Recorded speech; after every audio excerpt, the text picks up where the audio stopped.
Hello guys! Welcome to Herrera's Forest.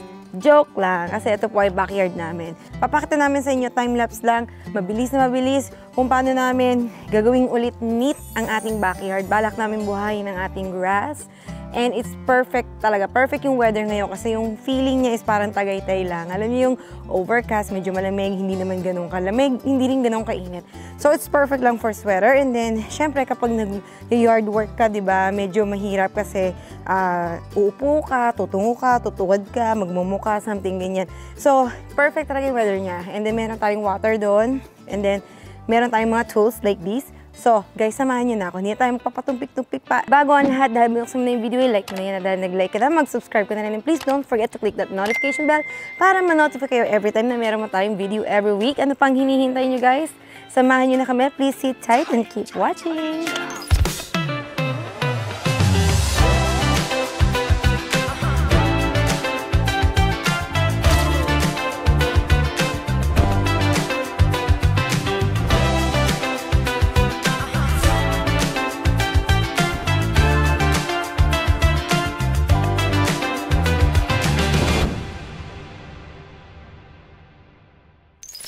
Ito na yung backyard namin na hindi na-maintain ng 6 months. Kung makikita nyo, lahat ng nandito sa sides is ligaw na damo.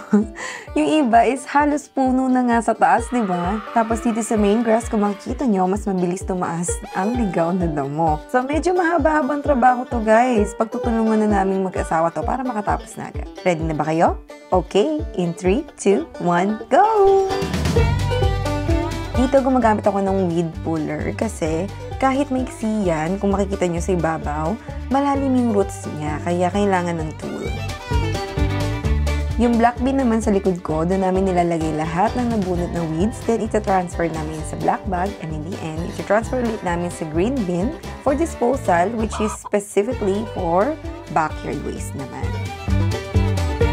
Kung napapansin nyo din, naka-gloves ako, guys. Makapal na klase ang gamit ko dahil madaming mga tinik yung mga ibang damo at talagang masakit kapag nadali ka.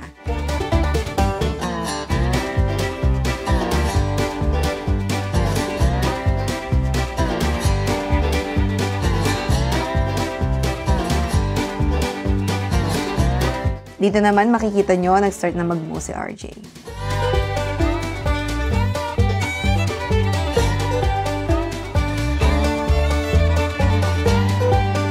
Sa mga interesado po na malaman kung anong mower ang gamit niya, ang brand po niyan ay Greenworks. Battery operated siya. Pag nauubos, sinacharge lang namin, and nabili po namin siya sa Costco.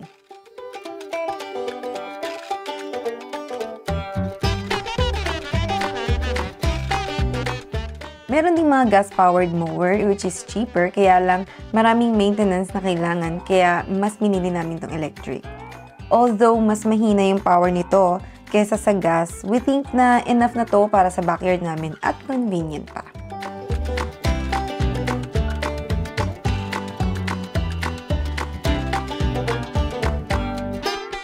Halos lahat ng tools namin for yard work is battery operated, like leaf blower, edge trimmer, and edger. Pinagpapalit-palit lang namin yung battery niyan. I recommend na dalawang brand lang ang tingnan nyo for battery-operated tools sa yard, which is yung Greenworks and Ego.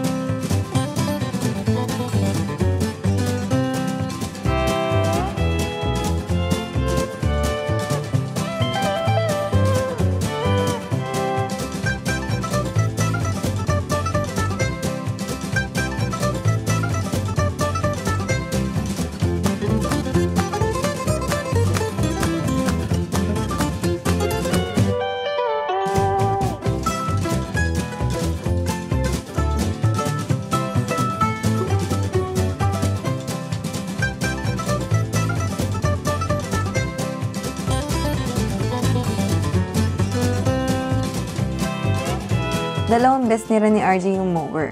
Isang pa vertical and isang pa horizontal para patag na patag. Kita nyo naman, di ba? Mukhang pantay naman.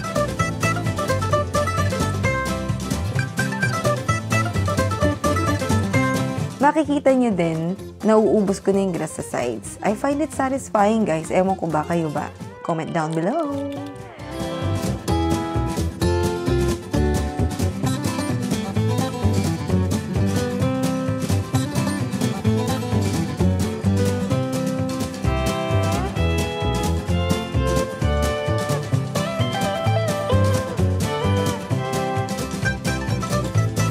Makikita niyo si Daddy sumasayaw pa yan kasi may music kami habang nagtatrabaho. Tapos binubungkal ko yung lupa and at the same time, hinahalo ko para mapunta sa taas yung mga nasa ilalim.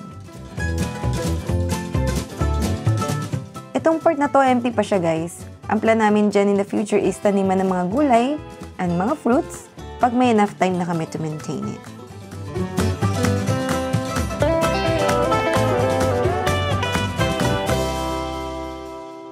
So, ayan na guys, finishing na tayo. So far, nakadalawang black bag na tayo. And grabe, nakakapagod. 2 hours din yun guys, sa hindi biro. Di birong maging, hardinero, sa totoo lang. And, yun nga, after nito, ilalagay lang namin siya sa green bin. And then, bahala na yung mga, doon, yung mga garbage people. Oh, garbage people. So yun guys, na-dehydrate tayo ng medyo slight. Pero okay na, buti okay yung weather, hindi siya ganung nakaka-drain talaga. So yun na guys, sana nagustuhan nyo, medyo satisfying kasi kung makikita nyo, aray ko. Kung makikita nyo, i-video natin mamaya yung lugar, yung before and after, na talaga namang, wow, ang sarap pag nakikita mo yung finished product. Maganda yung nakikita mo yung finished product. So, yun lang naman guys. Sana nagustuhan nyo. Don't forget to like, share, and subscribe. And don't forget to click that notification bell. Ang ingay ng aking anak. So, yun guys. I'll see you on the next video.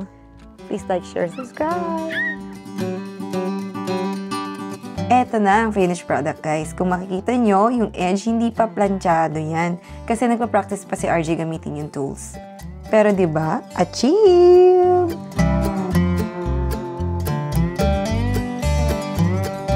Pwede na kami i-hire guys, patubig at merienda lang. Okay na yan.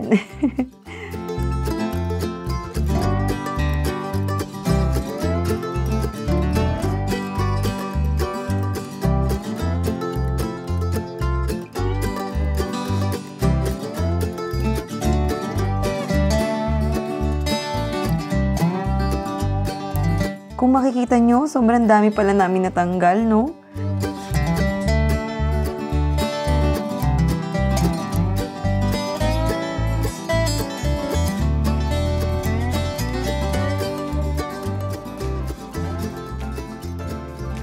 Thanks for watching! See you on the next video! Ingat palagi! God bless you!